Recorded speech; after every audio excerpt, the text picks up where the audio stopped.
Imagine for a moment that you live in a fortress. You built it yourself, stone by stone, the highest walls, the deepest moat. No one can enter without your permission, and you feel safe. You control every entrance and exit. But now I will ask you one question that will make these walls tremble. What if you are not the master of this fortress? What if you are its only prisoner? We are used to thinking that distrust is a shield, a tool for survival in a world full of deception. We are taught, trust but verify. But today we will break this pattern, because what we are going to talk about is not about caution. It's about an internal prison built from fear. And perhaps you will recognize yourself in this description, or someone very close. The myth we believe goes like this. People who trust no one are strong. They see the world as it is. They are hard to deceive, hard to hurt. But the big idea we will reveal today is much deeper and more dramatic. Chronic distrust is not a strength of mind. It is its trauma. It is not about you seeing reality. It is about your reality being distorted by pain you once could not digest. As Carl Jung said, everything that irritates us about others can lead to an understanding of ourselves. But what if the very possibility of closeness is what irritates? The minds of such people work in a unique, exhausting mode. Every new acquaintance, every "hello, how are you?" These are not just words. This is a most complex threat assessment operation.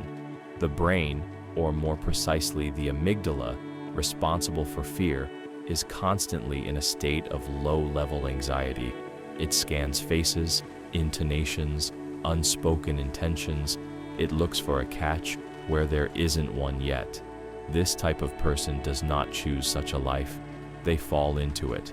Often, in childhood, when trust was violated in the most cruel way. A parent who promised and didn't come. The betrayal of a best friend who revealed the most shameful secret. Infidelity, after which the world shattered into pieces. At that moment, the brain made a decision. Never again.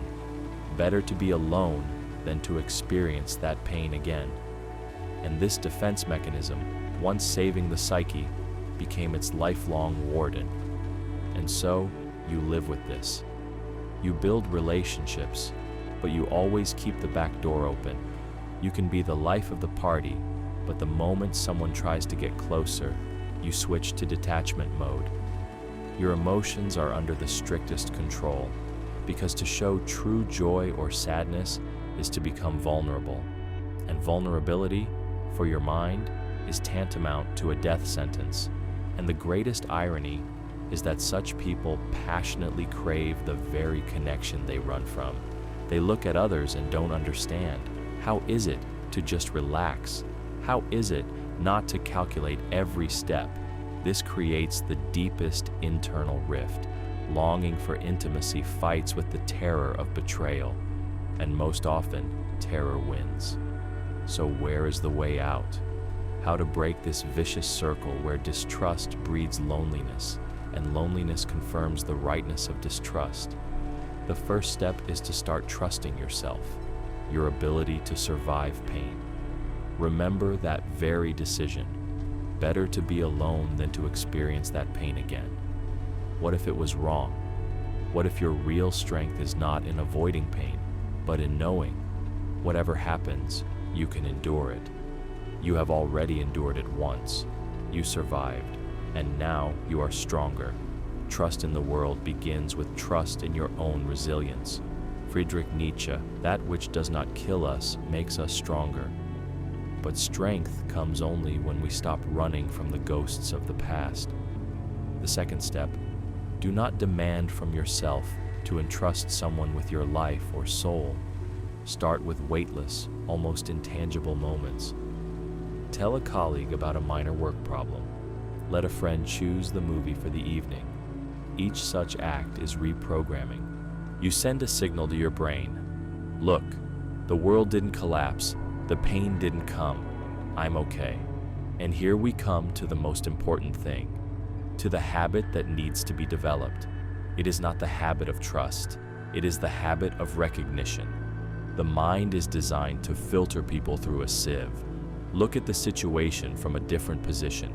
Start looking not for threats, but for markers of reliability, small but weighty details. A person does what they promised, even in small things. They respect your boundaries when you state them.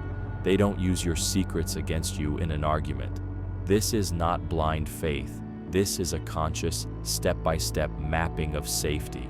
The third step, separate the past from the present. The one who betrayed you then is not the one who is in front of you now. Your psyche merges them into one face. Your task is to learn to distinguish and notice this. When you feel the chilling spasm of distrust, ask yourself, what exactly in this person's behavior am I reacting to? Or is this an echo from the past? This pause, this question, is the moment of liberation. The moment when you take control from the automatic program and hand it over to your adult, conscious I. This is hard work. It's like learning to walk again after years spent in a cage. There will be setbacks. There will be moments when you slam the door in the face of someone who perhaps didn't deserve it. And that's okay. Allow yourself that. Don't scold yourself for a relapse.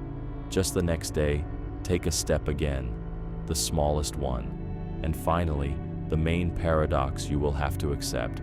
To stop being a hostage to distrust, you will have to acknowledge your vulnerability. You are not all-powerful. You are a living person who can be hurt, and there is no weakness in that. In that lies sincerity and humanity. That is the very inner strength we are moving towards. The strength to be yourself, without guarantees, but also without bars. Look around now, at the people on the subway, at colleagues in the office, at your loved ones. Everyone carries their own history of betrayal. Everyone has their own walls, but some have decided not to live inside them. They have decided to go out into the courtyard, maybe not outside the gates right away, but they already feel the sun on their faces. Your task is not to remain naive. Your task is to become wise. Wisdom lies in the ability to distinguish, to see where the line is between healthy caution and poisonous fear that poisons your life. Trust is not a non-aggression pact. It is a brave act of creating a reality in which closeness is possible. Today, you can make one choice, not about trusting someone, but about trusting the very process of life, that your ability to love, to open up, to connect, is more important than the risk of one day being betrayed. You started this journey in a fortress built from fear, and I cannot promise that outside its walls only light awaits you. But I can promise something else. There, a real full-fledged life, belonging only to you, awaits you, with all its risks and with all its unimaginable beauty. The key to solving your problem has been in your hand all this time. Remember, trust does not start with your environment. It starts with you, with your quiet decision that you deserve a life without a constant siege.